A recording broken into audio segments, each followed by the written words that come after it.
Bonjour à tous. Je suis très heureux d'être là avec Dorian pour vous présenter les 4 pouvoirs des API. Moi je suis en charge des services au sein d'Axway et je m'occupe en particulier de certains partenaires, plus précisément, dont Smartway, effectivement en Suisse, qui est notre partenaire privilégié sur l'API. Et nous allons donc faire cette représentation tous les deux. Pardon, excusez-moi, la parole déjà. Donc, je suis à Smartway, donc je suis d'Orient, ça fait 13 ans que je suis à Smartway. J'ai commencé à faire utiliser API Gateway en 2016 et les premiers projets d'API Management en 2017 avec Axway. J'ai quasiment, on va dire, fait tous les projets d'API Management de Smartway, donc à peu près une dizaine. Et tout au long du discours, de la présentation, on va présenter 2-3 cas d'utilisation, de retour, 2-3 retours d'expérience des clients. Et surtout, n'hésitez pas si vous avez des questions, ou même après, ou pour la pause, ou pour le déjeuner qui est arrivé. Je suis disponible pour répondre à vos questions. Merci. Alors, juste un petit slide, alors, il y en a beaucoup parmi vous qui connaissent Axway, certains un peu moins. Juste pour rappeler qu'effectivement, Axway fait partie des leaders mondiaux sur l'API. On est classé dans les Magic Quadrants des principaux analystes et dans les top quadrants. Par exemple, au Gartner, on est depuis 6 années consécutives, on est dans le quadrant en haut à droite, qui est le quadrant des leaders sur le domaine.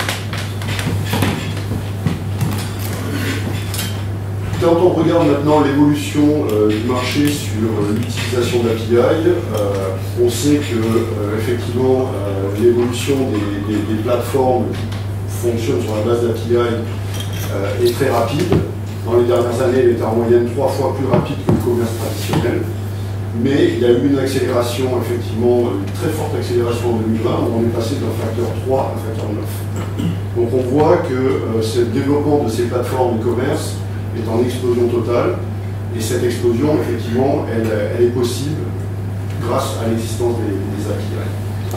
Donc quand on a dit ça, il faut peut-être rappeler un petit peu ce qu'est une API. Je suis sûr que certains d'entre vous le savent parfaitement, mais de la même manière qu'on a des interfaces pour les humains, donc des interfaces web, des applications mobiles, on a des interfaces pour les machines. Donc ces interfaces sont ce qu'on appelle des API, donc des Application Programming Interface, qui sont très simples, qui sont basés sur des verbes, 4 verbes, donc on ne peut pas faire beaucoup plus simple, et des objets qui vont être passés en paramètres dans ces verbes. Donc c'est même lisible pour un humain, bon, ok, ça reste un peu codé, mais c'est lisible, mais ça va surtout être compréhensible par les machines. Ça va permettre quoi? Ça va permettre, par exemple, dans cet exemple, qui est un client qui s'appelle Chantel, ça va lui permettre de mettre à disposition ces API pour exposer ses produits sur d'autres places de marché. Donc par exemple, la place de marché Zalando est capable de vendre aujourd'hui les produits de la marque Chantel parce que Chantel a été capable de mettre en place des API qui permettent d'exposer ses produits. Donc c'est effectivement très important, on comprend tout de suite quand on voit ça, l'importance de ces API. Et ça va permettre, effectivement, on y reviendra un peu plus tard dans la présentation, mais de créer de véritables écosystèmes, donc des plateformes, qui vont mettre en œuvre les API sur 4 domaines, sur les interfaces avec les clients, les applications mobiles, les sites web, d'intégrer des services tiers en plus de ses propres API pour accélérer les développements. Par exemple ici, un service de paiement. Plutôt que de développer son propre service de paiement, Chantel a inclus un service de paiement.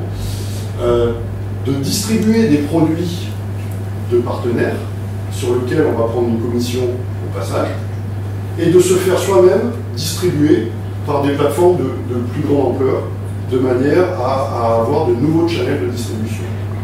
Donc on voit qu'on a une partie qui est plutôt sur l'agilité du système d'information et sur le coût, sur la réduction des coûts. Quand on intègre un service existant, ça va beaucoup plus vite, et donc ça coûte souvent moins cher que de développer par soi-même.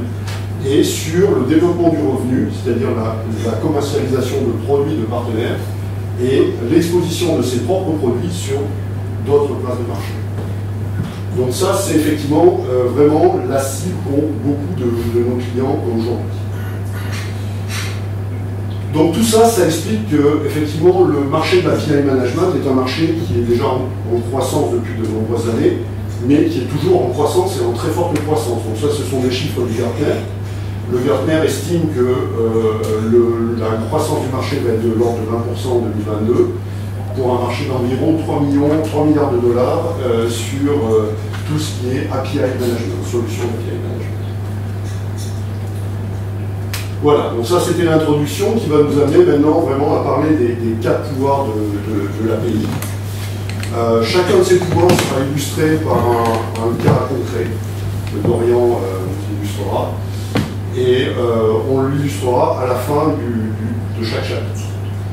Donc le premier pouvoir, c'est l'efficacité. Effectivement, les API vont permettre de changer de rythme en termes d'organisation des équipes de développement et par exemple d'augmenter la réutilisation. Donc la réutilisation a toujours été un vœu pieux au sein de l'IT. Par contre, il a rarement été atteint. Il faut bien avouer. Les API permettent vraiment de l'atteindre. C'est-à-dire quand on a une API qui a été bien conçue, bien designée, elle va être réutilisée avec des taux de réutilisation qui peuvent être très très forts. Ça va permettre effectivement donc, de donner une agilité, d'organiser les équipes de développement de façon à être beaucoup plus habile et beaucoup plus réactive à tout ce qui va, à toutes les demandes qui vont venir du métier. Donc ça sera illustré avec un exemple, un nom qu'on ne peut pas citer, mais dans le domaine du luxe. Dorian expliquera ce qui a été fait sur ce pouvoir. Le deuxième pouvoir, c'est le pouvoir d'ouvrir le système d'information vers l'extérieur. C'est-à-dire, c'est d'offrir des API qui vont pouvoir être consommées à l'extérieur, soit par des clients, soit par des partenaires, donc du B2C, du B2B, et ça d'une manière très sécurisée. On va en parler tout à l'heure. La sécurité est aujourd'hui un des points critiques sur les entreprises. Et cette sécurité, elle peut être nécessaire pour différentes raisons. L'ouverture peut être nécessaire pour différentes raisons. Ça peut être pour des besoins de réglementation. Par exemple, dans la banque, on a DSP2 qui est arrivé, qui a obligé les banques à ouvrir leur système d'information pour donner un accès aux comptes des clients. Ça peut être pour des raisons de standard. Dans le monde de la santé, on a un standard qui s'appelle FHIR. Donc si vous voulez vous conformer à ce standard, ça nécessite d'avoir des API qui sont extrêmement sécurisées. Et on a le sujet Open Data également, plutôt sur le gouvernement, ça plutôt sur la partie gouvernement. Donc là, ce sera illustré avec le cas des transports publics genevois. Le troisième pouvoir, c'est la capacité à délivrer une expérience de premier niveau pour faire ce qu'on appelle du business as a service. Donc là, il va être question d'être capable de composer des API pour fournir des API de plus haut niveau qui sont vraiment utilisables très facilement par les développeurs d'applications. Donc l'expérience utilisateur sera clé pour être capable de faire ça. Ça va être aussi de commencer à penser à la monétisation de ces API. Donc le sujet de monétisation va apparaître à ce niveau-là. Donc là, ce sera SIG, effectivement, le cas SIG qui sera présenté. Et enfin, les plateformes telles que je l'ai présentées tout à l'heure pour Chantel, donc là où on cherche à mettre en place de véritables écosystèmes et à effectivement permettre les échanges entre les différents partenaires et les clients dans l'écosystème. Là, j'illustrerai ce cas avec notre client Commerzbank, qui est un client allemand, c'est pas un client suisse, mais qui est en fait une très belle référence que l'on a sur ce sujet-là. Donc, ces 4 pouvoirs, en fait, permettent de définir un modèle de maturité. Et ce modèle de maturité, en fait, il est très important d'être lucide sur sa position par rapport à ce modèle de maturité. Ce n'est pas un jugement de valeur. On n'est pas meilleur parce qu'on est en maturité 4 que si on est en maturité 1. Tout dépend de votre besoin et du marché sur lequel vous êtes. Une place de marché, peut-être que dans votre domaine, ça n'a pas lieu d'être. Donc effectivement, c'est vraiment important de s'identifier. Et effectivement, chaque niveau de maturité correspond aux 4 pouvoirs que j'ai présentés précédemment, c'est-à-dire l'efficacité, où là on est plutôt sur des sujets IT, donc, où il s'agit de gagner en agilité au sein de la fabrication des API dans l'IT. Le deuxième sujet qui est à la frontière entre l'IT et le business, en fait c'est un sujet qui est plutôt tiré par le business, l'ouverture, mais qui est supporté par l'IT bien évidemment, donc c'est vraiment l'ouverture, et la sécurité, qui est le point critique. Le niveau 3 de maturité, c'est donc d'être capable de faire du business as a service, c'est-à-dire de fournir des expériences utilisateurs de premier niveau. Et là, il y a un sujet qui est critique, qui va être le design des API, on va en parler aussi. Et enfin, le quatrième niveau de maturité, c'est la capacité à mettre en place des plateformes qui vont vraiment permettre de desservir tout l'écosystème de l'entreprise. Donc, je ne sais pas, on peut peut-être, c'est peut-être le bon moment pour faire un petit sondage et savoir où vous vous situez. Par exemple, qui aujourd'hui se situe sur le niveau de maturité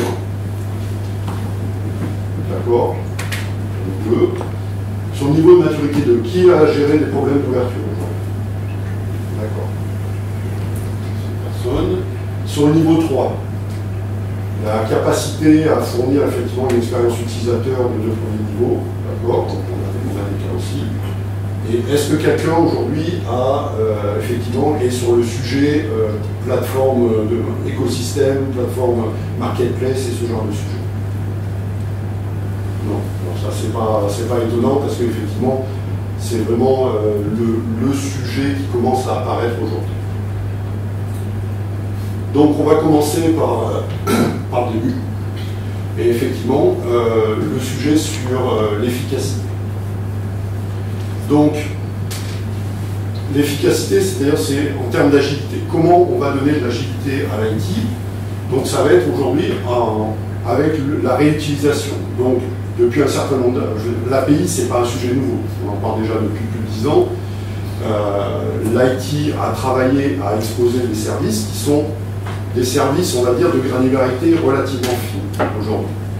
Donc, ce que va permettre l'API, c'est d'agréger ces services pour fabriquer des services de plus haut niveau, qu'on va appeler des API qui seront de niveau business. Par exemple ici, on va créer une application banking, enfin une API banking, qui permettra de facilement créer des applications mobiles par la suite, et qui va regrouper un service de création de compte, un service pour la gestion du ban, pour faire du paiement, et pour consulter les transactions sur le compte. Et ça va être fourni au travers d'une seule API, qui sera effectivement quelque chose qui sera vraiment défini au niveau du métier. On a un deuxième exemple, et c'est la même chose sur du wealth management, par exemple, où de la même façon, il faut être capable de créer un compte, de faire du transfert sur ce compte, de gérer son portefeuille de valeur. Et ça, on va être capable de créer sous une seule API. Le deuxième sujet, c'est effectivement la capacité à appeler en fait des fonctions, des capacités qui peuvent être à différents endroits dans le système d'information d'entreprise qui, aujourd'hui, on le sait, peut être totalement distribué. C'est-à-dire que le système d'information fermé tel qu'il existait auparavant, que l'on retrouve sur des applications de type mainframe, des bases de données internes, des applications internes même, aujourd'hui, il y a très peu d'entreprises qui sont uniquement sur ce périmètre-là. On a vu apparaître des applications SaaS au départ sur un phénomène qu'on a appelé le shadow IT. Donc ça, c'est il y a une dizaine d'années. Les utilisateurs métiers qui étaient fatigués de ne pas avoir la réactivité nécessaire de leur IT ont commencé à aller chercher dans le cloud des applications qui pourraient répondre à leurs besoins. Donc ça, au départ, ce n'était pas du tout maîtrisé. Aujourd'hui, en particulier grâce aux API, on peut maîtriser effectivement ces applications SaaS. Enfin, ça c'est plus sur un aspect architecture interne, c'est-à-dire que l'évolution des architectures fait qu'aujourd'hui les architectes commencent à travailler avec des approches microservices. Ils ont déjà commencé depuis un certain nombre d'années, mais ce n'est pas forcément mis en place partout. Et ce qu'on voit apparaître effectivement, c'est de plus en plus la gestion des événements. Donc, ce que nous on appelle des API asynchrones, qui permettent effectivement de réagir et d'optimiser en fait les traitements dans le cadre d'une gestion qui est vraiment événementielle temps réel. Donc il faut être capable effectivement d'agréger ces différents mondes et de leur donner une vue unifiée. C'est-à-dire qu'en tant que gestionnaire des API, finalement, moi j'ai envie d'avoir une vue de mes API, et peu importe l'endroit où ces API sont déployées. Elles peuvent être en interne, elles peuvent être dans le SaaS, ça peut être effectivement des API qui sont fournis par les distributeurs d'applications SaaS, ou des événements qui proviennent de mon système, quel qu'il soit. Donc ça, c'est la deuxième couche qui va permettre d'amener la vie. Enfin, un autre type d'agilité, c'est le déplacement vers le cloud. Alors ça peut être vers un cloud ou vers plusieurs clouds. Donc l'exemple que je donne ici, c'est l'exemple de Commerzbank, avec qui on a commencé à travailler en 2017. À cette époque-là, Commerzbank était purement on-prem. Donc il y avait ses virtual machines on-prem, gérer ses serveurs, et ils ont commencé à déployer de l'API à cette époque-là dans cet environnement. À partir de 2018, ils ont commencé à faire une migration vers des environnements cloud, mais ils ne voulaient pas se retrouver piégés par un seul fournisseur de cloud. Donc ils ont décidé de partir d'entrée de jeu sur 3 fournisseurs cloud qui sont AWS, Azure et Google Cloud. Donc ils ont mis un peu moins de 2 ans pour faire cette migration, alors pas complète, ils font toujours des choses qui sont on-prem et qui gardent on-prem, mais ils ont migré pas mal d'applications dans le cloud sur une période d'à peu près 2 ans. Et effectivement, pour ça, ils ont été aidés par l'API, puisque une fois qu'on a mis des API autour de l'application, c'est très facile de déplacer ces applications. L'API sera appelée de la même façon, ça sera complètement transparent pour tous ceux qui sont autour, et cette migration sera beaucoup plus simple à réaliser. Et en 2020, à partir de 2020, ils étaient en mode totalement hybride, c'est-à-dire qu'effectivement, aujourd'hui, ils gèrent leurs API avec certaines API qui sont sur leur serveur on-prem et d'autres qui sont dans les différents clouds. Et ils gèrent ça d'une façon totalement unifiée. Ils ont une visibilité. Tout à l'heure, Spazia va vous montrer concrètement comment ça se passe. Donc, vous aurez une véritable vision de ce que ça peut représenter. Je vais laisser la parole à Dorian pour présenter ce cas dans l'industrie du luxe. Ensuite, je vous donne la parole. Effectivement, on a commencé à travailler il y a quelques années avec cette entreprise. Et en gros, ils sont venus d'un principe où au départ, ils avaient tout en interne. À travers un bus, c'était le bus qui faisait la sécurité et tous les échanges avaient comme ça. Ils ont eu la volonté de changer un peu, c'était plus de vouloir changer la sécurité, de ne plus vouloir tout gérer dans le bus en sécurité, mais d'avoir un vrai outil qui gère ça. Et c'est là qu'ils ont commencé à regarder tout ce qui était API management, API gateway, et comment ils pouvaient améliorer un peu ce système. Donc on est passé sur on a mis en gros une sélection du vendeur, de l'éditeur, ils ont vu Axway, ils ont vu que c'était bien, et on a commencé à faire architecture. Donc, au début du projet, c'était quand on regarde un peu l'architecture, qu'est-ce que vous avez besoin de faire, qu'est-ce que vous allez faire avec, est-ce que c'est pour des API internes, est-ce que c'est pour des API externes. Donc au départ, on était parti sur des API internes, et c'est là qu'on a commencé à discuter, mais c'est quoi réellement les données. C'est pour ça qu'ils c'était vraiment au tout démarrage, ma priorité vraiment c'est qu'en gros, ils avaient besoin d'utiliser l'API, de faire la réutilisation, mais ils ne savaient pas trop comment. Donc on a commencé à discuter avec eux, il n'y avait pas vraiment de use case. L'idée, c'est que quand on commence un projet, il faut avoir un projet pilote qui va être la référence pour tous les autres. Et au final, ce qu'ils ont sorti comme projet pilote sur le besoin, c'était le souci qu'ils ont, c'est que les vendeurs aujourd'hui, ils se baladent dans les différents forums, etc., autour du monde. Ils ont besoin d'accéder au CRM pour rentrer directement les informations qu'ils récoltent sur les forums. En fait. Et le problème, c'est que le CRM, il est en interne. Eux, ils sont dans les forums à l'extérieur de l'entreprise. Donc, soit ils utilisaient les iPads avec des connexions VPN qui visualisaient le système interne, soit on allait exposer les API dont on a besoin du CRM directement sur l'extérieur, sur l'application iPad qui est développée la compagnie.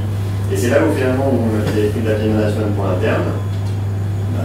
Déjà l'étude d'architecture a permis de montrer que ce n'était pas un besoin interne qu'ils avaient besoin au départ. Le premier, c'était un besoin externe. Donc on a recommencé à faire l'architecture en disant il y aura l'API management externe, soit extérieur ou l'API management interne. définir où est-ce qu'on allait utiliser les utilisateurs, parce que les utilisateurs c'est qui, c'est le monde interne, externe, pour tout la société utilisateur interne, définir un pilote, et une fois qu'on a défini le pilote, on était prêt à démarrer le projet et installer. Effectivement, après on allait tout ce qui est phase d'installation, de configuration de la plateforme qui est purement technique. Et après, en fait, ce qui est bien, c'est qu'ils ont mis en place la plateforme, ils ont commencé à l'utiliser effectivement pour les CS. Ça a fonctionné, le CRM était accessible, donc effectivement, les premières API, c'était vraiment des API du CRM, sans trop de transformation, donc ça apprend directement. Et une fois que ce premier projet a marché, on a vu que ça a fonctionné. Ils ont commencé effectivement à ouvrir beaucoup plus et à utiliser beaucoup plus d'API. Donc à utiliser les API pour pouvoir exposer leur site web. Clairement, le site web est entièrement pas simplement par l'API management, leur service après-vente passe par l'API management. Et à partir de ce moment-là, on a commencé à discuter un peu de design. Je vais parler de tout ça 5 ans après. Et aujourd'hui, ils ont même besoin d'accéder à des API partenaires.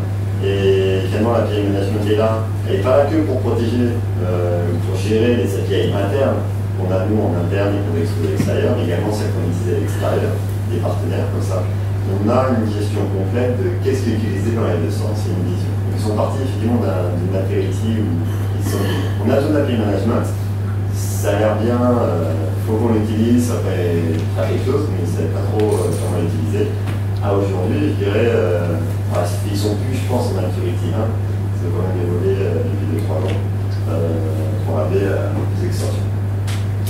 Et comme le disait Jean-Luc, au final, il y a aussi le fait de décrire les API. Les premières API qu'ils exposaient, c'était des API purement techniques, développées sur ERP ou Parambus. Et ils ont eu vraiment cette volonté à un moment de définir pour chaque API qu'on va créer. Donc il y a une espèce pas de consensus, mais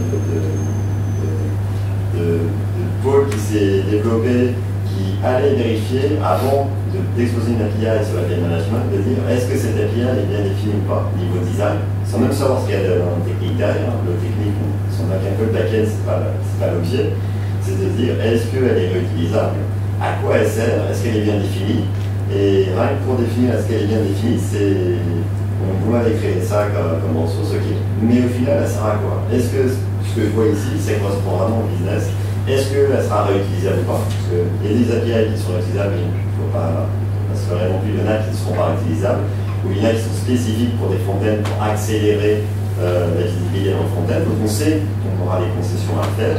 Il y a vraiment eu un travail là-dessus pour pouvoir tout définir ça correctement. Avec différents, on a fait des workshops avec eux de bonnes pratiques de design des API, plus de l'accompagnement au fur et à mesure pour être avec eux pour dire c'est quoi une bonne API, c'est quoi pas une bonne API pour vous, c'est quoi finalement, pour dire si elle est bonne ou pas, il faut connaître en fait le business. Vous êtes bien d'intervenir le business dans des réunions pour dire et au final vous voulez faire quoi. Et à partir de ce moment-là, je pense qu'on peut dire qu'ils sont passés d'un API à open, à avoir vraiment une bonne API réutilisable et un bon service derrière. Donc voilà, tout ça il reste sur 2-3 ans de vie.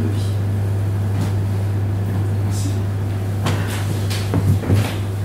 Voilà, ça c'était l'illustration du premier niveau. Donc le deuxième niveau, c'est l'ouverture. Et donc là, le sujet prépondérant est effectivement la sécurité. Donc là, peut-être juste un petit rappel de ce qui s'est passé assez récent. Je pense que tout le monde a en mémoire, non pas là, mais les différentes failles de Facebook. Donc là, je parle de la faille Bluaz, c'était en 2019, où cette faille, en fait, quand on se faisait une publication, vous pouviez, grâce à cette API, voir comment un autre utilisateur allait voir cette publication. Et en fait, cela permettait, en fait, il y a une error token, et l'utilisateur distant pouvait récupérer votre token. Donc ça a été exploité et ça a donné lieu à une information pour 50 millions de personnes, une petite paille. Et bon, il y avait eu Cambridge Analytica juste avant, il y en a eu encore une l'an dernier, donc, et tout ça, effectivement, à cause d'API mal collées d'un point de vue sécurité. LinkedIn 2021, récent aussi, hein, pareil, une API qui ne nécessite pas d'authentification et qui pour autant est publique. Simplement, personne ne l'a vu. Et il y a un petit malin qui a réussi à la trouver et qui a été capable d'extraire les données de 700 millions d'utilisateurs. Donc ils sont retrouvés sur Darknet et ce genre de choses. Donc, Log4j, alors tout le monde pense qu'effectivement Log4j c'est un problème de log au niveau Java, effectivement c'était le véritable problème était là, mais l'ampleur de ce qu'on a appelé effectivement la menace de la décennie a été augmentée par le fait que les API qui permettaient d'accéder à Log4j étaient mal protégés également. Si on avait eu une meilleure protection au niveau de ces API, le problème aurait été d'une ampleur différente. Il aurait existé, mais d'une ampleur totalement différente. SolarWinds, c'est 2021 aussi, fin 2020, début 2021, et effectivement celle-là elle est très intéressante parce qu'on était à une époque où les fournisseurs cloud disaient venez chez nous et nous on vous assure la sécurité. Et cette faille a révélé qu'effectivement, alors les fournisseurs cloud font leur travail et essayent de fournir les meilleurs niveaux de sécurité, mais SolarWinds avait récupéré les clés routes des API dans une base de données chez eux, et il y a eu une faille sur cette base de données qui a été accessible. Donc ça voulait dire qu'on pouvait mettre en danger les domaines Amazon et Azure en utilisant ces outils sur les API. Donc on voit que c'est pas parce qu'on se met dans le cloud, il ne faut pas s'imaginer que parce que vous migrez dans le cloud, vous êtes sécurisé pour autant. Il peut y avoir des failles qui proviennent d'autres endroits. Une chose assez intéressante, effectivement, ce que l'on voit, c'est que la consommation des API augmente d'environ un rythme très rapide de 25% tous les trimestres. C'est à peu près la rapidité d'évolution aujourd'hui. Par contre, le nombre de brèches augmente de 50%. D'attaques augmente de 50%. Et les 2 tiers de ces attaques aujourd'hui sont sur les API. Les 2 tiers des attaques globales dans le monde sont sur les API. Donc on voit que à partir du moment où vous les avez décidé de vous ouvrir, vous ne pouvez pas transiger sur la sécurité, ça serait complètement fou. Donc pour faire de la sécurité, il faut 2 choses. Il faut effectivement un produit qui va être capable de vous apporter les meilleurs niveaux de sécurité, mais il faut un savoir-faire. Et c'est là où la combinaison effectivement avec SmartWave prend tout son sens, parce que SmartWave arrive avec son expertise de longue date autour de la sécurité, qu'elle met en œuvre sur les produits d'Axway, et ce qui permet effectivement de délivrer des solutions de meilleur niveau en termes de qualité. Dorian, je ne sais pas si tu veux dire quelque chose. Non, effectivement, c'est toujours dépendant des choses. Le produit, on le pose, on l'utilise, comme on a dit tout à l'heure, finalement, le problème de sécurité ne vient pas forcément du produit qu'on met en place, mais de la manière de les utiliser et la manière de créer les API. Donc, finalement, on crée des brèches parce qu'on ne sait pas forcément utiliser les produits, parce que les produits, c'est quand même des produits nouveaux, vous ne connaissez pas, etc. Effectivement, c'est là où nous, on intervient. Comme j'ai dit, moi, je fais de l'API Gateway, qui a commencé à s'indiquer de l'API Gateway depuis 2016. Et SmartWave fait de la sécurité depuis la nuit des temps, enfin depuis 2021. Enfin, depuis 21 ans, pardon. Depuis 21 ans, SmartWave a commencé sur des produits de sécurité, IAM, etc. C'est là où effectivement on a l'expérience de dire c'est quoi les bonnes pratiques, pas les bonnes pratiques aussi bien en termes de design d'API, mais également en termes de sécurité. Et comment finalement on utilise Axway API Management, c'est comme je disais tout à l'heure, une personne a discuté, c'est qu'on a eu les premiers projets, effectivement on fait les choses, aujourd'hui le produit a évolué, mais nous aussi, et on ne ferait pas forcément pareil sur les premiers projets qu'on a fait parce qu'on évolue en même temps des produits. Et comme je dis, moi j'ai vu quasiment tous les projets d'API Management de SmartWave, donc je connais aussi les différentes problématiques des différents clients, et c'est comme ça finalement qu'on apprend à embriquer les choses et à proposer les meilleures solutions.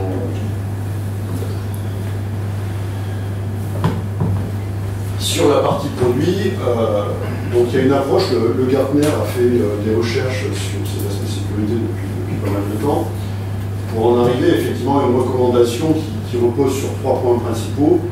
Pour être capable de faire de la sécurité, il faut déjà maîtriser ce qu'il y a dans son système d'information, c'est-à-dire référencer les API qui sont présents dans ce système d'information. Beaucoup de failles aujourd'hui ont lieu parce que les entreprises ne savent même pas qu'elles ont des API qui sont accessibles publiquement et qui tournent encore quelque part dans un coin. Donc ça, c'est le premier problème. Déjà, pour arrêter là-dessus, c'est un des points qui ressort beaucoup en fait, dans les bonnes pratiques d'utilisation des API. C'est d'exposer seulement ce qu'on a besoin. Il y en a beaucoup qui vont se dire, faut que je fasse une API, mais je veux faire avec plein de choses dedans, parce que potentiellement, d'ici 6 mois, 1 an, j'aurai besoin de plus. En fait, c'est pas la bonne pratique. La bonne pratique, c'est juste de sortir juste ce qu'on a besoin, juste l'API qu'on a besoin avec les données qu'on a besoin, et après on la fera évoluer. Parce que déjà, ça permet de mieux gérer les évolutions, c'est-à-dire qu'on sait ce qu'on a sorti, voilà. Et 2, de réduire la surface d'attaque au final. C'est-à-dire si on expose moins de choses, on a moins de chances d'être attaqué. Comme on l'a montré, si les API augmentent, ça fait plus de trucs comme LinkedIn, qui en a publié une qui était publique. Voilà, c'est parce qu'ils en avaient trop publié. Au final, il faut vraiment se dire, le but, c'est pas de publier le maximum d'API, c'est de vraiment créer un business qui permet de dire, je publie ce dont j'ai besoin, parce que j'en ai besoin, et pas plus en fait. Il ne faut pas chercher à faire plus, il faut juste faire ce qu'il faut, parce que, comme on l'a vu, 50% d'attaque en plus, si on expose plus,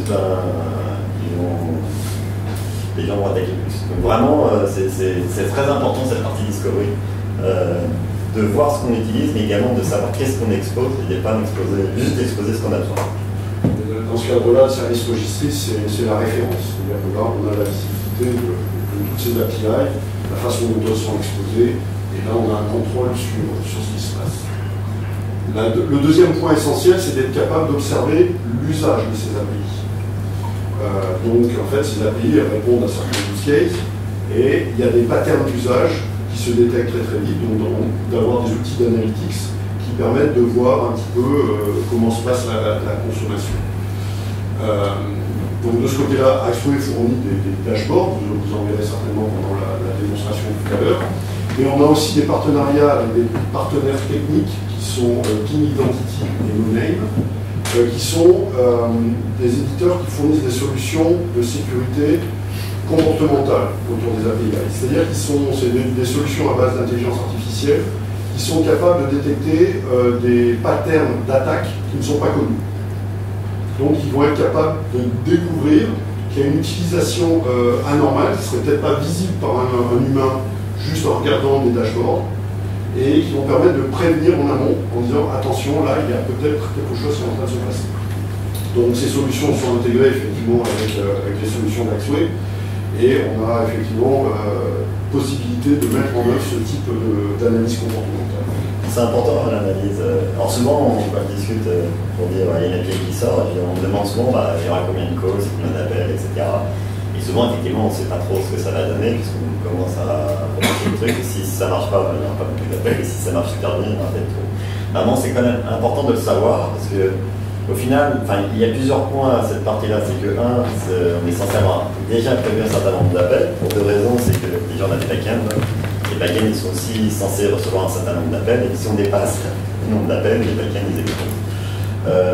Et deuxièmement, si on avait prévu un certain nombre d'appels et qu'on voit qu'il y en a trop, c'est qu'il se passe quelque chose. C'est trop utilisé. Donc il y a 2 choses pour ça. Il y a déjà l'alerting, c'est-à-dire attention, dès que je dépasse un seuil, je suis censé être alerté parce que c'est pas le fonctionnement normal que j'ai prévu. Donc soit c'est qu'on API marche super bien, dans ce cas-là c'est chouette et on peut déboucher le champagne avec le business, c'est que ça marche bien. Soit c'est qu'on est en train de se faire attaquer, là on bouge la bouteille et on fait tout le boulot. Et le truc que j'essaie de faire passer comme message, c'est que les quotas, en plus de l'analytics, ils sont là pour ça. C'est important de mettre aussi des quotas sur l'utilisation des API. Alors effectivement, ça va bloquer un moment, mais ça ne bloque pas pour rien en fait. Ça bloque quand même pour protéger, pour éviter les attaques. Et après, et c'est ça au final, c'est que en fait les deux, il faut se servir de l'analytics et des quotas. On voit l'analytics, qu'est-ce qu'utiliser, d'où ça appelle, parce que finalement on a de l'usage, on voit comment c'est utilisé, on voit aussi d'où c'est appelé. Donc à un moment, on est aussi capable, grâce à ces outils, de savoir est-ce que c'est un appel normal ou est-ce que c'est un appel frauduleux. Et à partir de là, on peut adapter aussi ces quotas, c'est quelque chose qui doit vivre au final. Parce que finalement, le but c'est que ça soit utilisé votre API. C'est pour ça qu'il ne faut pas non plus trop briller. Mais il faut valider que ça fonctionne, qu'on n'est pas ouvert quelque chose qui fonctionne, qui soit fait.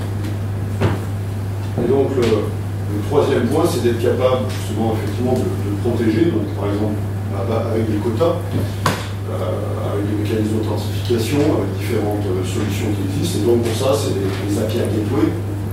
C'est pas nouveau, mais la différence va être au niveau de la qualité de ce qu'ils sont capables de protéger.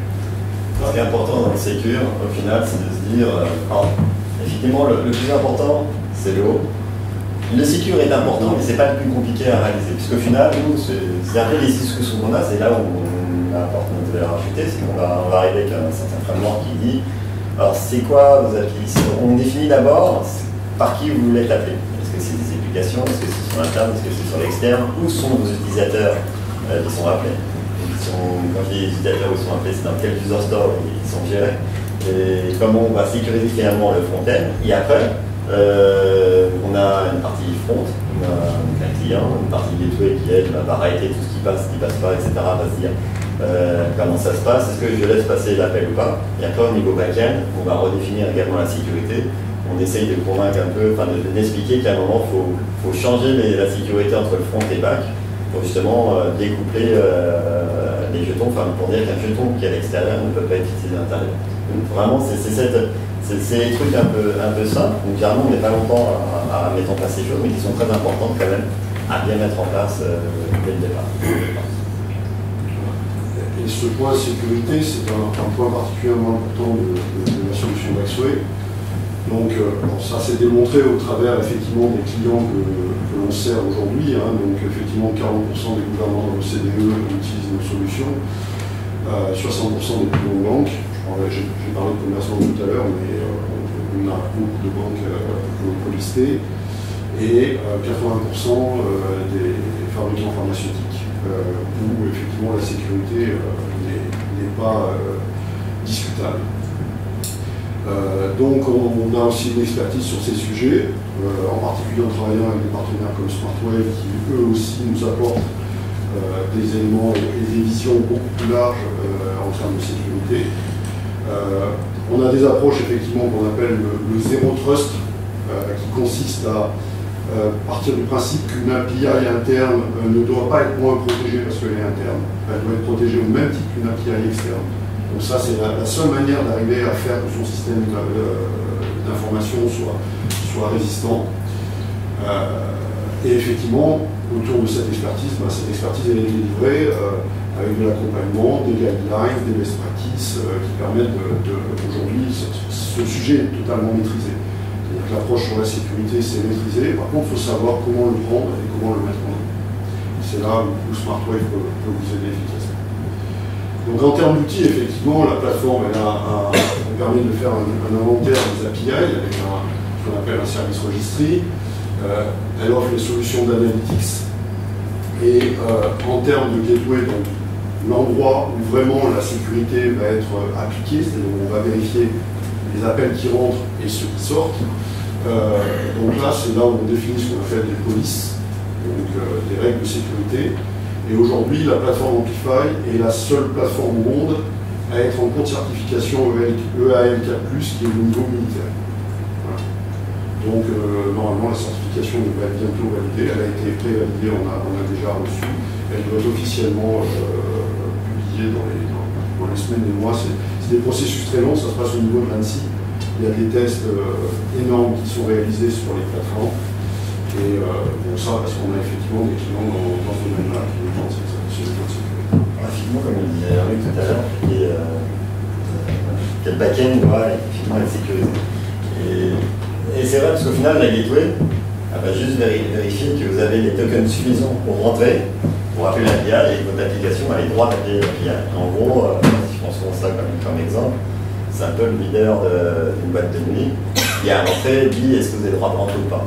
Mais après, sur les données doivent être maîtrisées par le back-end et l'autorisation doit être faite par le back-end. Parce qu'au final, vous rentrez dans la boîte de nuit, c'est pas pour ça que vous avez le droit d'aller acheter un verre d'alcool si vous avez moins de 18 ans, c'est pas l'âge, ou d'aller au Caribbean, etc. Donc c'est vraiment la granularité fine de l'autorisation, elle va vraiment être faite au niveau back-end. Et c'est pour ça qu'il faut sécuriser le back-end, pour savoir qui arrive sur le back-end, ça vient de l'API Gateway, mais d'avoir un contexte de sécurité embarqué, de savoir qui était l'utilisateur principal, pour arriver au niveau back-end et de dire est-ce que cette personne a réellement le droit, elle peut appeler l'API, puisque l'application avait le droit, mais est-ce qu'elle a le droit d'accéder à la donnée?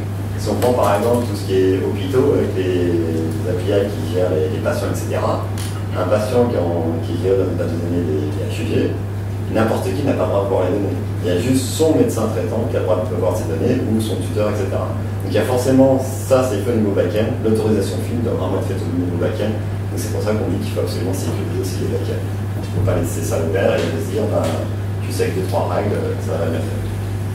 Donc ce que je retiens, c'est que tu maîtrises l'accès au web de l'île.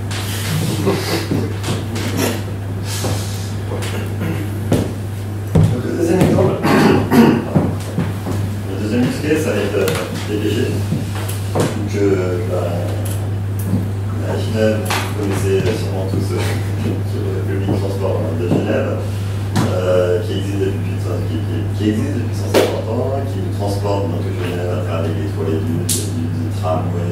Ils ont même des véhicules, qui s'assurent ainsi des véhicules autonomes, qui sont tout petits, qui sont capables d'avancer. Ils ont quand même 445 000 voyageurs par jour et plus de 2000 employés. Et en fait, là où ils nous ont appelé, on a commencé le projet alors, début d'année. Donc s'ils sont déjà dans la catégorie open, parce qu'au final, c'est pas le fait de mettre l'API management qui va vous faire changer la maturity.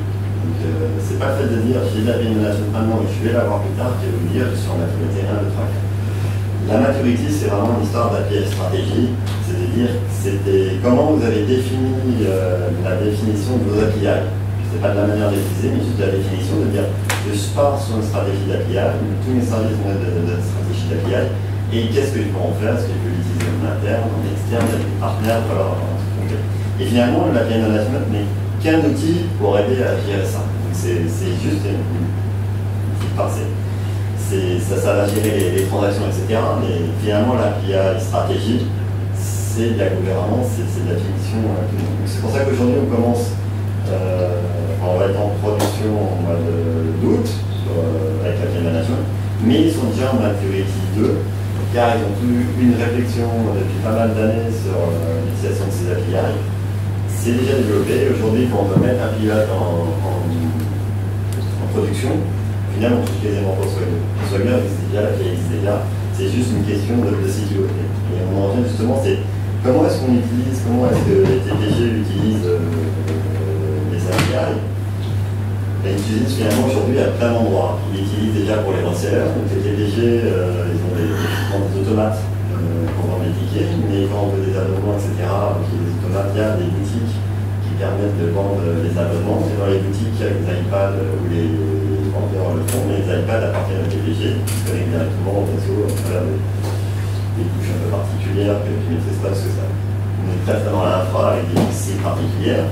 Et aujourd'hui, ils veulent arrêter d'utiliser ce genre de choses pour pouvoir exposer leur API de manière sécurisée sur Internet et finalement qu'il n'y ait qu'une application pour chercher ça. En finalement, il y a des comptes, il y a qui est-ce qui se connecte sur Internet, qui est-ce qui se connecte sur l'application, parce que n'importe qui peut pas être professionnel. Donc ça, il y a ce genre de besoins.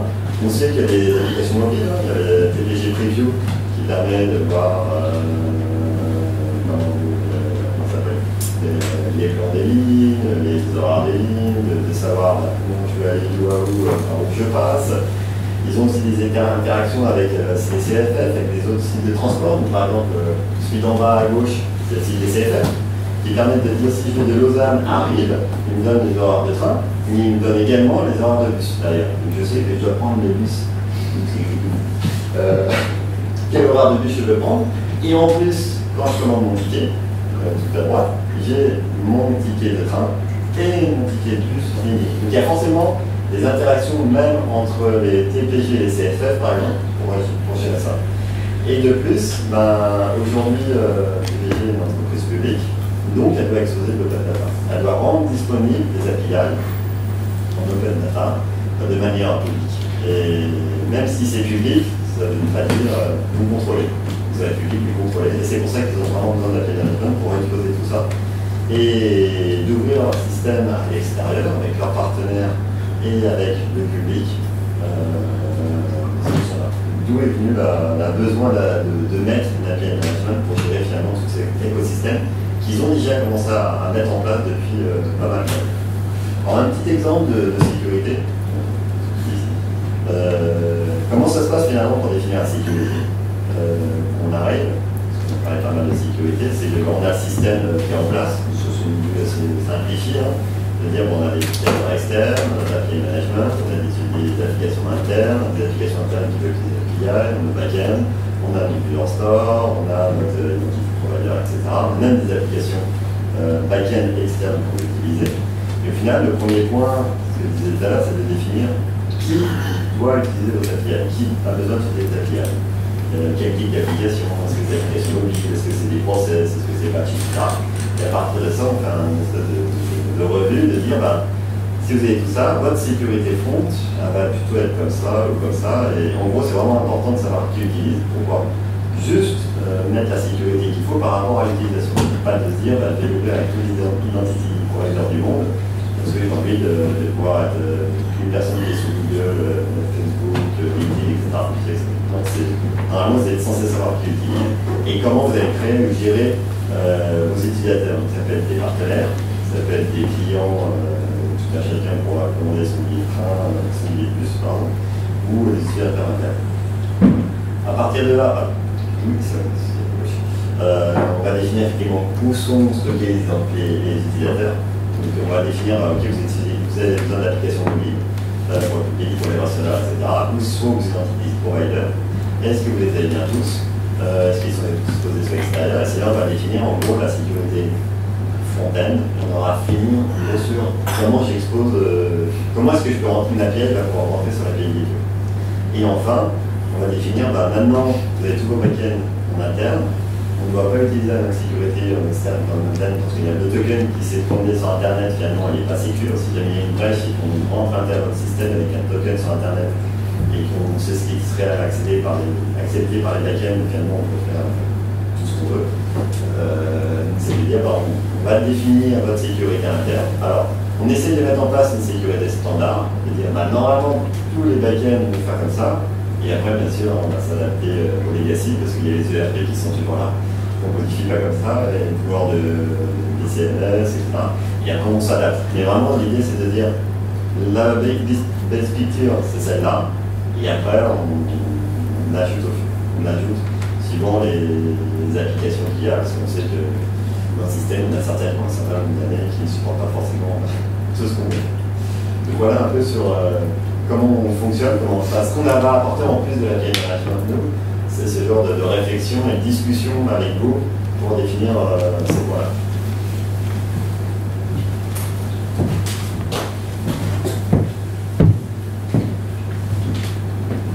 Donc là, on passe sur le troisième niveau de maturité, qui est le niveau où on va commencer à essayer de fournir une expérience utilisateur qui soit la meilleure possible. Donc pour faire du business à du service, et c'est là où l'aspect design devient très critique. Alors avant de rentrer dans ce sujet-là, je vais introduire la notion. Alors on va repartir de ce slide, vous vous rappelez tout à l'heure, donc là il fournit des services de base qui sont en général techniques. On agrège ces services un peu techniques pour en faire des API de plus haut niveau qui soient véritablement utilisables par le business pour exposer ces API. Le but, c'est de les exposer pour des développeurs qui vont construire des applications, ça s'appelle des développeurs d'entreprise ou des développeurs externes, si on veut ouvrir son système. Donc, il va s'agir de passer de la notion d'API à la notion d'API product. Et pour ça, il faut effectivement savoir ce qu'est un API product. C'est-à-dire que finalement, une API, on l'a vu tout à l'heure au tout début, c'est un langage relativement simple mais un peu codé. Et si on fournit que ça aux développeurs, il va rester un petit peu sur sa fin. Donc, ça ne sera pas une bonne expérience pour lui, parce qu'il va falloir qu'il cherche à quoi ça correspond, ce paramètre-là, mais c'est quoi, comment je dois le passer, sous quel format. Donc, ce qui va être très important, c'est d'enrichir l'API avec ce qu'on appelle des assets, c'est-à-dire des compléments, comme par exemple une documentation. Une documentation qui soit qui ressemble vraiment à une vraie documentation, facilement utilisable, dans laquelle on peut rechercher, qui peut inclure des schémas, tout ce que l'on peut mettre dans une documentation. Ça peut être un plan de monétisation, c'est-à-dire cette API, finalement, cette API métier, on peut vouloir l'offrir gratuitement à sa communauté, mais on peut aussi, parce que la valeur qu'elle contient, effectivement, justifie le fait que l'utilisateur, le développeur qui l'utilise paye pour cela. Donc on va pouvoir lui attacher un plan de monétisation en disant par exemple j'achète 5000 appels de cette API par mois. Voilà, ça peut être un exemple de plan de monétisation à tel prix. Ça peut être un paiement à l'utilisation aussi, c'est-à-dire chaque fois que l'API est appelée, tout ça, ça va être enregistré et ça sera tant par appel d'API. Ça peut être un document PDF qui, pour le client final, c'est-à-dire le client final qui, dans son application, finalement, va utiliser ce service, il peut y avoir une price list, par exemple, il peut avoir lui-même à payer pour l'utilisation de ce service. Ça peut être du marketing, une vidéo de promotion de ce service. Parce qu'on parle de produit, on ne parle plus d'API, on parle de produit. Donc un produit va avoir son marketing associé.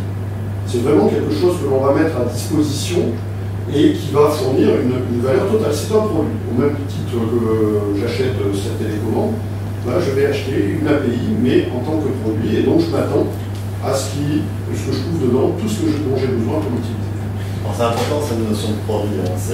Effectivement, on dit on va faire un API, c'est des techniciens en face, on va savoir l'utiliser, etc. En fait, c'est là où on passe de la notion d'API à une maturité level 3. Quand on parle de produits, en fait, dans tous les produits qu'on achète, on a envie qu'ils soient, qu'on utilise, il faut qu'ils soient simples. Pourquoi est-ce qu'au final, la télécommande, on peut parler des iPhones, pourquoi est-ce que l'iPhone a marché? Parce que c'est un produit. Ils ont rendu l'utilisation des produits simples des smartphones. Les smartphones, ça fait des années que ça existait avant. Hein. L'iPhone n'est pas comme les smartphones. C'est HTC qui avait fait les premiers avec Windows. Et finalement, pour regarder ce truc, il fallait être informaticien pour utiliser ce truc. Il y en a eu un. Et effectivement, on développait, on met des applications, mais il fallait sortir les trucs. Et pourquoi iPhone a marché? Parce qu'ils ont sorti un produit qui était user-friendly, où en fait, on n'avait pas besoin de se poser la question et de dire un truc pas possible pour faire marcher. Et finalement, l'API, on dit que c'est un produit, ça va être pareil. C'est-à-dire que quand on voit l'API, ce qui est important, c'est que le développeur, il apprend, il l'utilise, à la moyenne d'utiliser, ça marche tout de suite. S'il met 3 jours pour pouvoir l'utiliser, déjà, il aura déjà une réticence à l'utiliser. Donc, ça sera pas bon pour le business derrière. C'est pour ça qu'il faut vraiment penser ça en termes de produit, enfin, à ce niveau-là, vraiment en termes de produit, et pas en termes juste de notions de techniques qu'on met en place. Voilà, donc, effectivement, et ce produit, c'est vraiment quelque chose qui est manipulé par le métier. On ne parle vraiment plus de technique. On est vraiment à un niveau métier, c'est quelque chose qui va être potentiellement commercialisé. Donc, commercialisé à destination de développeurs. Et donc, il faut que l'expérience soit la plus fluide possible pour que le développeur ait vraiment envie de l'utiliser et l'adopter. Ce qui est important aussi, c'est qu'on va voir, dans ce contexte-là, apparaître des nouveaux métiers dans l'entreprise. En particulier, on voit 2 métiers. Alors, des fois, ces 2 métiers sont combinés, quand on est dans des contextes un peu plus simples. C'est les notions d'API Product Manager et d'API Product Owner. L'API Product Manager va être la personne qui va être responsable du produit, exactement comme un Product Manager quelconque. Et lui, il va être en fait sur la vision du produit. C'est-à-dire c'est lui qui va définir comment on va faire évoluer le produit dans les 6 mois à 1 an qui arrivent. Donc ça veut dire qu'il est en discussion permanente avec les métiers, avec le marketing, avec effectivement les équipes de développement. Donc il a un rôle qui va être, c'est lui le patron du produit et c'est lui qui définit la stratégie de son produit et la vision sur son produit. Pour l'aider, il a un API Product Owner qui lui va être celui qui va être responsable de la mise en musique. Donc l'API Product Owner lui travaille sur une vision beaucoup plus courte, de l'ordre de 1 à 3 mois. C'est lui qui va définir ce qu'on appelle les user stories, parce que quand on passe dans ce monde-là, on est en mode totalement agile. Donc on travaille par user story. Et les développeurs implémentent ce qu'on appelle les user stories. Donc ça, c'est le product owner qui va être le chef d'orchestre et qui va s'assurer que l'on produit bien ce qui a été défini sur la roadmap par le product manager.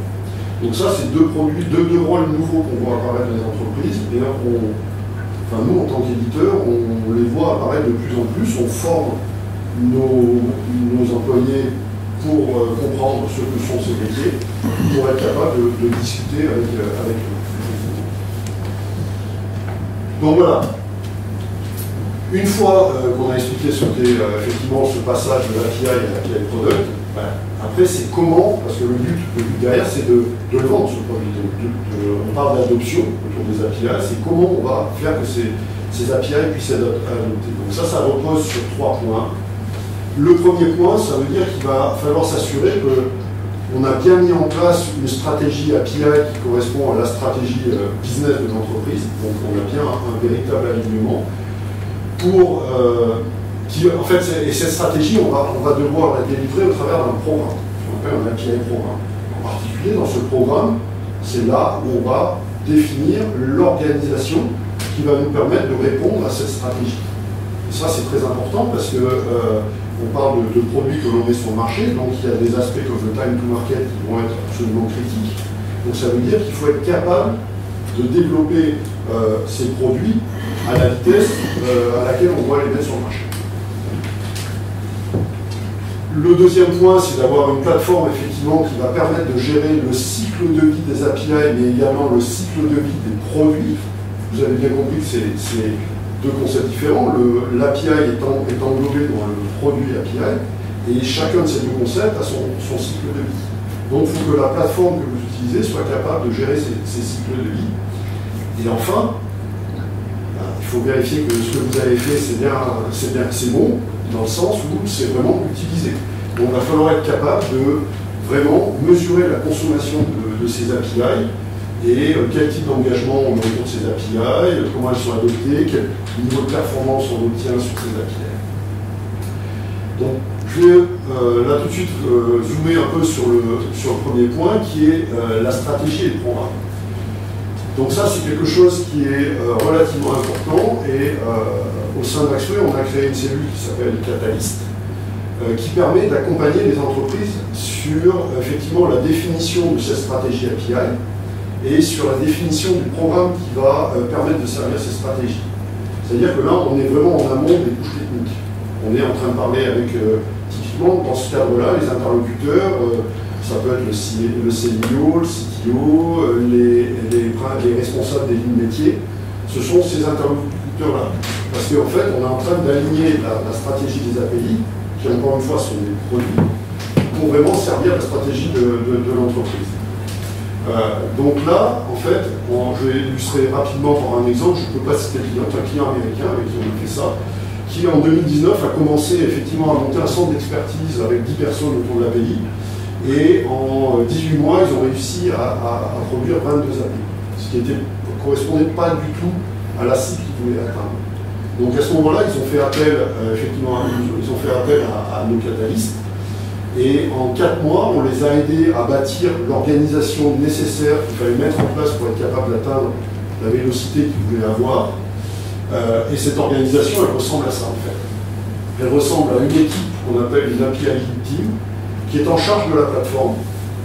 Donc là-dedans, on va retrouver un architecte principal, on va retrouver le responsable de la sécurité, on va retrouver un product manager qui est responsable de l'ensemble du catalogue des API, c'est-à-dire c'est lui qui va assurer que dans ce catalogue, on a bien une certaine homogénéité et qu'on a bien produit le catalogue qu'il fallait. Et cette équipe, elle va être au service des 10 différentes équipes produits, cette fois, où dans chaque équipe va être chargée d'un produit API, avec un product manager dédié, un product owner dédié, des développeurs, un testeur ou plusieurs testeurs, éventuellement quelqu'un plus orienté business, qui va permettre de répondre aux questions, quelles sont effectivement les données que cette API doit manipuler, qui n'ont surtout pas un problème technique, c'est de savoir vraiment les données qui doivent être manipulées par l'API. Ça, c'est souvent une des questions de base. Donc voilà l'équipe qu'ils ont mis en place. Donc en 4 mois, ils ont été capables de passer de 10 personnes qui étaient dans un centre d'expertise à 55 personnes organisées, ce qu'on appelle en squad, où on habille avec product team, c'est la même chose. Et ça leur a permis de passer de 22 API à 75 API en seulement 4 mois. Donc ils ont continué sur cette cible. Donc l'année d'après, ils ont réussi à passer à 100 personnes et à atteindre 150 API. Et voilà, ils ont continué cette croissance. Donc aujourd'hui, ils ont plus de 150 personnes dans l'équipe de développement API. Mais surtout, le fait important, c'est qu'en 2021, ils ont réussi à multiplier par 3 la consommation des API sur 4 lignes de produits principaux. Donc là, ils ont atteint leur cible qui était vraiment, parce que la cible, c'est la consommation. C'est la seule cible que vous devez avoir en tête quand vous vous lancez dans ce genre d'aventure. Donc voilà, donc ça effectivement, ce genre de service, on est capable de délivrer conjointement avec SmartWave. Et ça, on pourra, si vous voulez, tout à l'heure, on pourra en discuter pendant le lunch ensemble. Je crois qu'il faut accélérer. Donc ensuite, c'est la plateforme qui va permettre de gérer ce cycle de vie. Donc là, je vais aller très vite parce que Spatia va vous la montrer carrément. Je pense que c'est beaucoup mieux que le discours que je vais pouvoir vous apporter. Donc là, c'est effectivement le cycle de vie de l'API, la définition, le design, le développement, la publication de l'API, et puis toute la partie run, en particulier avec le suivi, les analytics, qui va permettre de reboucler sur une nouvelle version, et ainsi de suite. C'est un cycle de vie. Donc ça, c'est supporté par la plateforme avec effectivement 4 domaines principaux qui sont le domaine de la consommation, c'est-à-dire que tout à fait à gauche, c'est là où vous allez fournir les outils aux développeurs qui vont leur permettre de consommer ces API. La partie gouvernance, c'est-à-dire vous devez être en contrôle de vos API, donc c'est très important d'avoir des outils de gouvernance qui vont vous permettre d'être en contrôle total, quelles que soient ces API, quel que soit, vous verrez même qu'aujourd'hui la plateforme Amplify permet de gouverner des API qui ne sont pas forcément des API qui passent par l'API Gateway d'Axway. Ça peut être l'API de Microsoft, ça peut être celle d'Amazon, ça peut être Kong, ça peut être Luxoft, ça peut être différentes API. Donc on est capable de gouverner ces API. La partie création des API, les outils qui permettent effectivement de créer ces API, de les sécuriser. Et puis toute la couche de mesure, effectivement, parce que celle-là, elle est extrêmement importante pour savoir si on a atteint la cible qu'on s'était fixée.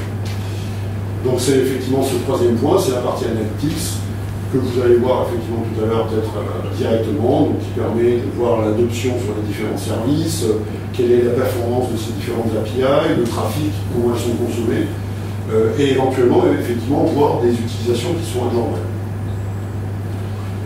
Donc là, je vais vous poser le cas des SIG. Donc les SIG, ce que je vais vous présenter là, on l'avait déjà présenté au LAC, avec l'architecte l'année dernière, donc si vous souhaitez, alors j'ai fait quelques slides, mais si vous voulez voir la présentation complète, elle est disponible sur notre chaîne YouTube SmartWave dessus. Donc les SIG, pour ceux que vous connaissez quasiment tous,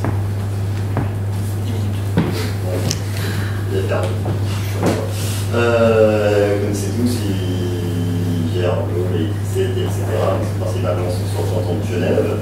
Et ils ont une stratégie, il y a 2 ans, si je me souviens bien, de digitalisation.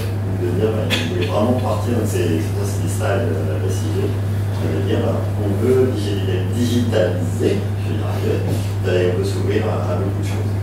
Donc l'idée, ils sont dit, on va partir d'un premier besoin, qui est assez simple, il faut toujours partir sur un premier besoin assez simple, parce que c'est trop compliqué à mettre en place. Donc qui était sur les déménagements. Les régies immobilières, aujourd'hui, gèrent sur les locations les personnes, donc des personnes qui arrivent et qui partent sur les locations. Et quand celle qui part, elle doit se désabonner du compteur. Et quand celle qui arrive, elle va reprendre la place sur le compteur électrique. Donc ça, aujourd'hui, c'était fait, aujourd'hui, il y a quelques temps, c'était fait par mail, téléphone, par formulaire, etc. L'idée, c'était de dire comment je peux faire pour améliorer ça au niveau business, pour perdre moins de temps pour les personnes, en sachant qu'il y a 72 000 déménagements par an. Donc il y a eu des discussions avec Corum. Corum, c'est le ERP pour tout ce qui est régie immobilière. Et ils ont accepté d'intégrer une API de déménagement des SIG à l'intérieur de leur ERP, qui pourrait dans ce cas-là établir directement les SIG. Donc on a fait une première discussion avec une première régie immobilière qui a mis à jour son ERP, qui a mis ses identifiants dans l'ERP pour pouvoir contacter les SIG. Et maintenant, à chaque fois qu'il y a des emménagements de déménagement, c'est automatique. Et au fur et à mesure de tout ça, il y a une première régie immobilière, une deuxième, une troisième, si je ne dis pas de bêtises, il y en a 4. Peut-être pas tout à fait en forme, mais voilà, on voit que ça grossit au fur et à mesure. Vraiment, là, le besoin du business, c'est de dire qu'on propose quelque chose à l'extérieur pour améliorer le business de l'entreprise. Les autres comme un peu rapide, exemple, ça permettait de gérer. Alors ça c'est écrit par le client, c'est pas écrit par moi. Donc si vous regardez la vidéo, c'est Yvan qui est présente. Ça permet d'ajouter de la visibilité au service, d'ajouter de la sécurité, de documenter les API, etc. Donc vraiment de montrer tout ce qu'a montré Jean-Luc tout à l'heure, d'ajouter tout ça en haut de com. Et par contre, Wilson Nord, c'est que je préfère passer un peu plus de temps là-dessus, c'est que ils ont mis l'API management et l'utiliser. Au final, il y a pas mal d'aspects qui n'ont pas été faits tout de suite et qu'on a fait après maintenant dans un second temps. C'est tout ce qui est gouvernance des projets, gouvernance des API. Effectivement, c'est important, normalement, ça s'appelle dans l'API stratégie. Comment je vais gouverner les API, il vaut mieux définir la gouvernance avant pour définir les rôles et les responsabilités des personnes que de le faire une fois qu'on est en route. C'est plus simple. Deuxièmement, quand on commence un projet, effectivement, ils sont partis sur une API, mais pas sur la deuxième. Donc, il y a un certain temps avant que la deuxième API arrive, puisqu'au final, on a tout prévu sur la première et il y avait des discussions pour passer sur la deuxième. Surtout quand après on a décidé que c'était le troisième point, la gateway, on n'a pas forcé à ce que la gateway externe soit le passage normalisé de toute la sécurité. Tu peux le voir à droite à gauche. C'est important finalement si on veut que la plateforme soit beaucoup utilisée, de mettre des règles dès le départ, de dire j'embarque tout le monde dès le départ. Comme ça, dès qu'on est lancé, les projets vont arriver au fin de sur la plateforme. Et de deux, si j'ai bloqué tous les accès sur ce qui est FMSC, dire tout doit passer par les gateway, faire les tours réseau à côté, forcément c'est utilisé. Merci. Et donc le dernier sujet, que je vais illustrer par quatre cas, c'est donc la création de plateformes. Donc là c'est dans le domaine bancaire. Je ne peux pas citer le client aujourd'hui, mais qui met en place sa plateforme pour utiliser les 4 modèles d'API, en fait, effectivement, qui sont les API par rapport aux applications que vont utiliser les clients. Les API pour intégrer très rapidement des services tiers. Donc, par exemple, dans les services qu'il intègre, il y a un service de vérification de documents pour un nouveau client qui permet d'aller beaucoup plus vite que ce qui existe aujourd'hui sur le marché. Donc, ce sont des startups en fait, qui fournissent ces services. Mantle, c'est effectivement un service qui permet de faire de l'onboarding avec de la détection de fraude. Donc, ils réduisent la fraude de 70% avec leur technologie. Et Sensible, c'est une solution qui fait de l'analyse des dépenses, qui permet d'offrir aux clients une vision sur ses dépenses. Il distribue des produits de partenaires. Intuit, c'est l'aide à la déclaration des taxes, c'est aux États-Unis, vous l'avez deviné. Trove, c'est de l'assurance, puisque les banques sont très bien placées pour savoir quand il y a un événement dans la vie d'un client. Ils le savent très vite, le client déménage, la banque va consulter pour le montant du prêt. Un nouvel enfant, ils vont savoir immédiatement. Donc, ils sont très bien placés pour vendre de l'assurance. Donc, ils peuvent vendre des assurances de partenaires. Plaid, c'est l'agrégation de comptes qui permet aussi aux clients d'avoir un service qui va leur permettre de voir l'ensemble des comptes, quel que soit leur compte. Et ils se font distribuer par des plateformes, une plateforme de paiement de facture, donc qui va être connectée directement à la banque. Du Wealth Management, Naviplan, c'est du Wealth Management qui va permettre d'amener du trafic supplémentaire à la banque parce que cette société de Wealth Management est très en pointe. Donc si elle se connecte à la banque, ça va prendre du trafic supplémentaire à la banque. Et Affirm qui est du Buy Now, Pay Later. Donc ce qu'on commence à voir apparaître chez Apple, chez un certain nombre de fournisseurs qui permet d'avoir du crédit, enfin d'acheter à crédit sur plusieurs mois d'une façon un peu transparente. Et ça permet effectivement de se connecter à la banque pour demander l'autorisation directe sans avoir à passer par le conseiller. Le client a besoin de s'occuper de l'autre. Donc ça c'est dans le monde de la banque. Le cash en tête, je le passe, on l'a vu tout à l'heure. Donc ça c'est dans le monde du retail. Un exemple dans le monde des médias, SiriusXM, c'est le premier distributeur de radio digitale par satellite ou par Internet aux États-Unis. Donc il fournit effectivement des applications à ses clients et il fournit aussi des systèmes embarqués dans les voitures en fait. Donc différents modes de consommation. Il intègre des API de partenaires pour effectivement fournir son service plus vite, c'est PayPal en l'occurrence. Il distribue des produits de fournisseurs de contenu, donc les grandes boîtes de médias, EMI, Warner et autres, grâce aux API. Et il est embarqué dans le système Tesla, par exemple, donc qui lui offre en fait effectivement un panel de clients supplémentaires. Donc le même principe, dans le monde de l'énergie, en France, Engie, donc qui fournit des API pour construire des applications pour les clients et pour les partenaires,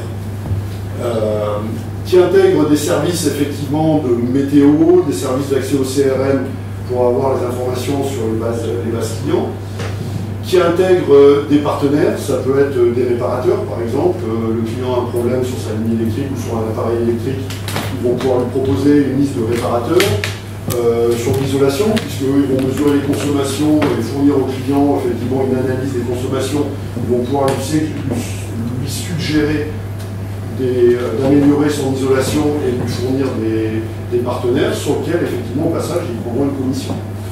Donc ils étendent leurs revenus de cette manière-là. Et effectivement, l'idée, c'est de fournir des API aux banques pour se faire distribuer, puisque les banques, étant informées très tôt que le client va déménager, par exemple, de plus en plus, ils créent des packages. Les banques sont prêtes à créer des packages, clés en main pour le client. Ils vont fournir le service de connexion au réseau électrique, au réseau d'eau, le crédit, l'assurance. Voilà. Donc ça leur permet de créer des packages et d'augmenter finalement leur surface de distribution. Surtout que maintenant l'énergie est devenue un milieu extrêmement concurrentiel. Donc c'est très très important pour eux d'être capables d'être présents au niveau des banques d'une manière très aisée grâce aux API. Donc ce genre de plateforme, effectivement, on a le cas Commerzbank qui a commencé effectivement en 2017, donc qui a mis à peu près 3 à 4 ans pour construire ce type de plateforme, mais qui aujourd'hui est complètement centré là-dessus. En fait, la raison de base au départ, c'était d'éviter la perte de clients. En particulier les nouvelles générations qui sont effectivement très regardantes sur la qualité des applications mobiles qu'on leur fournit et du type d'informations qu'ils peuvent avoir sur ces applications. Et donc, pour eux, il était absolument vital d'intégrer des startups qui fournissent ce genre d'expérience.